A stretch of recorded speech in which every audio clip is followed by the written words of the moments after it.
안녕하세요. 8-13 역대상 22장 2절부터 24장까지 말씀 함께 읽도록 하겠습니다.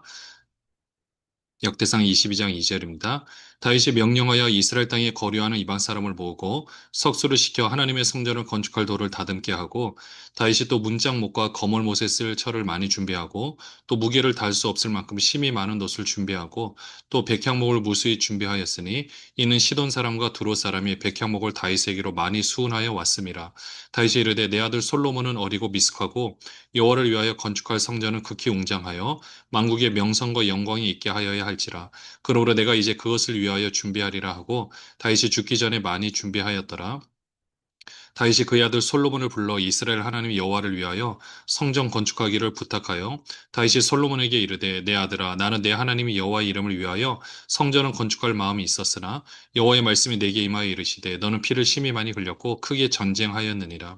내가 내 앞에서 땅에 피를 많이 흘렸은즉 내 이름을 위하여 성전을 건축하지 못하리라. 보라 한 아들이 내게서 나리니 그는 온순한 사람이라. 내가 그로 주변 모든 대적에게서 평온을 얻게 하리라. 그의 이름을 솔로몬이라 하리니 이는 내가 그의 생전에 평안과 안일함을 이스라엘에게 줄 것임이니라. 그가 내 이름을 위하여 성전을 건축할지라. 그는 내 아들이 되고 나는 그의 아버지가 되어 그 나라 왕위를 이스라엘 위에 굳게 세워 영원까지 이르게 하리라 하셨나니 이제 내 아들아 여호와께서 너와 함께 계시기를 원하며 내가 형통하여 여호와께서 내게 대하여 말씀하신 대로 내 하나님 여호와의 성전을 건축하며 여호와께서 내게 지혜와 총명을 주사 내게 이스라엘을 다스리게 하시고 내 하나님 여호와의 율법을 지키게 하시기를 더욱 원하노라. 그때 내가 만일 여호와께서 모세를 통하여 이스라엘에게 명령하신 모든 규례와 법도를 삼가 행함에 형통하리니 강하고 담대하여 두려워하지 말고 놀라지 말지어다. 내가 환란 중에 여호와의 성전을 위하여 금 10만 달란트와 은 100만 달란트와 녹과철을 그 무게를 달 수 없을 만큼 심히 많이 준비하였고 또 제목과 돌을 준비하였으나 너는 더할 것이며 또 장인이 내게 많이 있나니 곧 석수와 목수와 온갖 일에 익숙한 모든 사람이니라. 금과 은과 녹과 철이 무수하니 너는 일어나 일하라. 여호와께서 너와 함께 계실지로다 하니라. 다윗이 또 이스라엘 모든 방배에게 명령하여 그 아들 솔로몬을 도우라 하여 이르되 너희 하나님 여호와께서 너희와 함께 계시지 아니하시느냐. 사면으로 너희에게 평온함을 주지 아니하셨느냐. 이 땅 주민을 내 손에 넘기사 이 땅으로 여호와와 그의 백성 앞에 복종하게 하셨나니 이제 너희는 마음과 뜻을 바쳐서 너희 하나님 여호와를 구하라. 그리고 일어나서 여호와 하나님의 성전을 건축하고 여호와의 언약궤와 하나님 성전의 기물을 가져다가 여호와 이름을 위하여 건축한 성전에 드리게 하라 하였더라. 역대상 22장에 보시면 제목이 성전 건축을 준비하는 거죠. 우선 이 성전 건축을 다윗이 했는데 그러니까 다윗이 준비를 하고 이제 솔로몬의 성전 건축을 했는데요. 그것을 지금 이 역대기 상황에서 읽는 것은 지금 성전을 건축해야 되는 아주 중요한 목적이 있습니다. 그것은 그곳에서 제사도 드리고 하나님의 말씀을 공부를 해야 되거든요. 그러니까 지금 성전은 너무나도 필요한 상황입니다. 그러니까 그것을 그 목적을 이루기 위해서 이 다윗이 성전 건축을 준비했던 그 정성들을 쭉 기록을 하면서요. 적어도 우리가 이 모습으로 이런 마음으로 이것을 준비하자. 물론 그 내용 가운데 보면 하나님께서 원하시지 않는 모습들이 있긴 있었지만은 그래도 맥락적으로 보면 이렇게 성전 건축을 해야 된다. 그런 당위성에 대해서 지금 언급을 하고 있는 겁니다.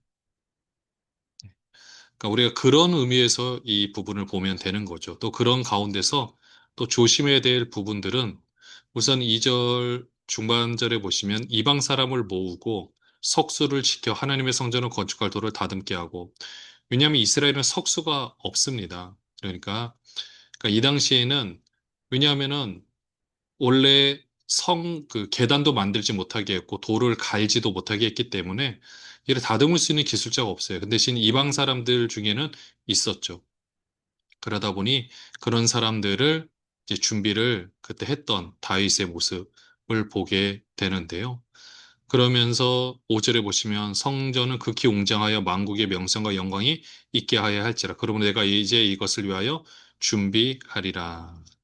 자, 그렇게 하면서 준비한 것을 보면 14절에 환란 중에 여호와의 성전 위에 금 10만 달란트, 은 100만 달란트, 녹과 철, 무게를 다 수 없을 만큼 심히 많이 준비하였고 또 제목과 돌을 준비하였으나 이 정도 금액이면은 여기에 들어간 그냥 순수 재료비만 현재 화폐 가치로 환산하면 거의 한 364조 정도 되는 굉장히 큰 금액입니다. 물론 상황에 따라 다르고 또 이 무게의 의미가 조금씩 다르긴 하겠지만 대략적으로 봐도 이게 적지 않은 금액인 거죠. 그러니까 이걸 통해서 이렇게 준비하는 것이 사실 다윗은 세금을 통해서 만들었던지 아니면 주변 나라를 이제 정복하고 나서 그 신전들을 부순 다음에 이제 이 재료들을 확보했을 수도 있고요. 물론 그 방법들은 그렇게 하면 안 되는 것이 맞습니다. 근데 지금 우리가 이 역대기 상황에서 이 말씀을 보는 것은 다윗은 지금 다른 데 돈 쓰지 않고 이 성전 건축한 데만 이게 다 지금 다 모은 거라고 할 수 있잖아요. 그만큼 성전 건축이 지금은 중요하다. 이런 의미로 우리가 해석을 하면서 보시면 되겠습니다. 그래 17절에도 다윗이 또 이스라엘 모든 방백에 명령하여 그의 아들 솔로몬을 도우라 하여 이르되 그런 것처럼 모든 사람들이 한마음 한뜻으로 이 성전을 건축해야 된다라는 해석으로 말씀을 보시면 되겠습니다. 23장입니다. 다윗이 나이가 많아 늙음에 아들 솔로몬을 이스라엘 왕으로 삼고 이스라엘 모든 방백과 제사장과 레위 사람을 모았더라. 레위 사람은 30세 이상으로 계수하니 모든 남자의 수가 3만 8천 명인데 그 중에 2만 4천 명은 여호와의 성전의 일을 보살피는 자요 6천 명은 관원과 재판관이요 4천 명은 문지기요 4천 명은 그가 여호와께 찬송을 드리기 위하여 만든 악기로 찬송하는 자들이라. 다윗이 레위의 아들들을 게르손과 그 아까 무라리에 따라 각 반으로 나누었더라. 게르손 자손은 라단과 시므이라. 라단의 아들들은 우두머리 여이엘과 또 세담과 요엘 세 사람이요. 시므이의 아들들은 슬로믹과 하시엘과 하란 세 사람이니 이는 라단의 우두머리들이며 또 시므이의 아들들은 야합과 시나와 여우스와 부리아이니 이 네 사람도 시므이의 아들이라. 그 우두머리는 야하시오. 그 다음은 시사며 여우수와 부리아는 아들이 많지 아니하므로 그들과 한 조상의 가문으로 계수되었더라. 그앗의 아들들은 아므람과 이스할과 헤브론과 우시엘 네 사람이라. 아므람의 아들들은 아론과 모세이니 아론은 그 자손들과 함께 구별되어 몸을 성결하게 하여 영원토록 심히 거룩한 자가 되어 여호와 앞에 분향하고 섬기며 영원토록 그 이름으로 축복하게 되었느니라. 하나님의 사람 모세의 아들들은 레위 지파 중에서 기록되었으니 모세의 아들은 게르솜과 엘리에셀이라. 게르솜의 아들 중에 스부엘이 우두머리가 되었고 엘리에셀의 아들들은 우두머리 르하바랴. 엘리에셀에게 이 외에는 다른 아들이 없고 르하바의 아들들은 심이 많았으며 이스라엘의 아들들은 우두머리 슬로밋이요 헤브론의 아들들은 우두머리 여리야와 둘째 아마랴와 셋째 야하시엘과 넷째 여가무함이며 우실의 아들들은 우두머리 미가와 그다음 이시야더라. 무라리의 아들들은 마흘리와 무시요. 마흘리의 아들들은 엘르아살과 기스라. 엘르아살이 아들이 없이 죽고 딸만 있더니 그의 형제 기스의 아들이 그에게 장가들었으며 무시의 아들들은 마흘리와 에델과 여레모 세 사람이더라. 이는 다 레위 자손이니 그 조상의 가문을 따라 계수된 이름이 기록되고 여호와의 성전에서 섬기는 일을 하는 20세 이상 된 우두머리들이라. 다윗이 이르기를 이스라엘 하나님 여호와께서 평강을 그의 백성에게 주시고 예루살렘에 영원히 거하시나니 레위 사람이 다시는 성막과 그 가운데서 쓰는 모든 기구를 맬 필요가 없다 한지라. 다윗의 유언대로 레위 자손이 20세 이상으로 계수되었으니 그 직분은 아론의 자손을 도와 여호와의 성전과 뜰과 골방에서 섬기고 또 모든 성물을 정결하게 하는 일, 곧 하나님의 성전에서 섬기는 일과 또 진설병과 고운 가루의 소재물, 곧 무교 전병이나 과자를 굽는 것이나 반죽하는 것이나 또 모든 저울과 자를 맡고 아침과 저녁마다 서서 여호와께 감사하고 찬양송하며 또 안식일과 초하루와 절기의 모든 번제를 여호와께 드리되 그가 명령하신 규례에 정한 수요대로 항상 여호와 앞에 드리며 또 회막의 직무와 성소의 직무와 그들의 형제 아론 자손의 직무를 지켜 여호와의 성전에서 수종드는 것이더라. 역대상 23장은 레위 사람의 일들입니다. 그러니까 레위 사람들이 이제 어떤 일들을 하느냐? 성전에서 맡겨진 일을 감당하는 거죠. 그러니까 다윗은 이제 솔로몬을 이스라엘 왕으로 삼고 자, 이 레위인들을 모아서 이 성정 중심으로 이 모든 사역들을 감당하게 됩니다. 그래서 그 역할을 할 사람들의 명단을 쭉 다 적어내고 있거든요. 또 그러면서 28절에 보시면 그 직분은 아론의 자손을 도와 여호와의 성전과 뜰과 골방에서 섬기고 또 모든 성물을 정결하게 하는 일, 곧 하나님의 성전에서 섬기는 일과 또 뭐 진설병과 고운 거라 소재 물고 무교천병이나 과자를 굽는 것이나 반죽하는 것이나 또 모든 절과 자를 막고 또 하나님을 아침과 저녁에 찬송하고 번제를 드리고 이런 모든 일들을 회막 앞에서 수종드는 일들을 감당하는 것이 레위인들이 할 일입니다. 그러니까 이것을 이렇게 적은 것은 그만큼 성전을 건축하고 레위인들이 제사도 드리지만 그 안에서 말씀 공부를 잘 해야 된다라는 거죠. 그러니까 그만큼 이것이 중요하다. 앞으로 이 나라가 잘 살기 위해서는 이 방법밖에 없다.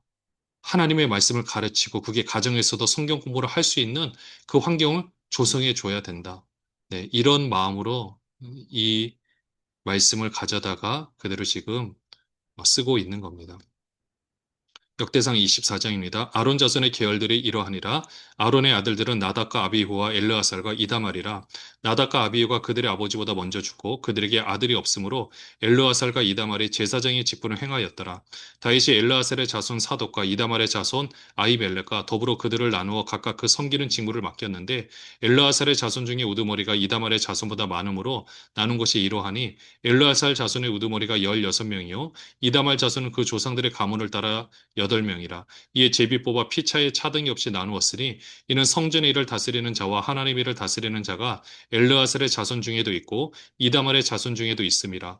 레이 사람 느다넬의 아들 서기관 스마야가 왕과 방백과 제사장 사독과 아비아달의 아들 아히멜렉과 및 제사장과 레이 사람의 우두머리 앞에서 그의 이름을 기록하여 엘르아살의 자손 중에서 한 집을 뽑고 이다말의 자손 중에서 한 집을 뽑았으니 첫째로 제비 뽑힌 자는 여호야립이요 둘째는 야요, 셋째는 하림이요, 넷째는 스월임이요, 다섯째는 말기야요, 여섯째는 미야민이요, 일곱째는 학코스요, 여덟째는 아비야요, 아홉째는 예수아요, 열째는 스가냐요, 열한째는 엘리야십이요, 열두째는 야김이요, 열셋째는 후빠요, 열넷째는 예세브압이요, 열다섯째는 빌가요, 열여섯째는 임멜이요, 열일곱째는 해실이요, 열여덟째는 하피셋이요, 열아홉째는 부다히아요, 스무째는 여에스겔이요, 스물한째는 야긴이요, 스물둘째는 가물이요, 스물넷째는 들라야요, 셋째는 들라야요, 스물넷째는 마아시아라. 이와 같은 지무에 따라 여호와의 성전에 들어가서 그의 아버지 아론을 도왔으니 이는 이스라엘 하나님 여호와께서 명하신 규례더라.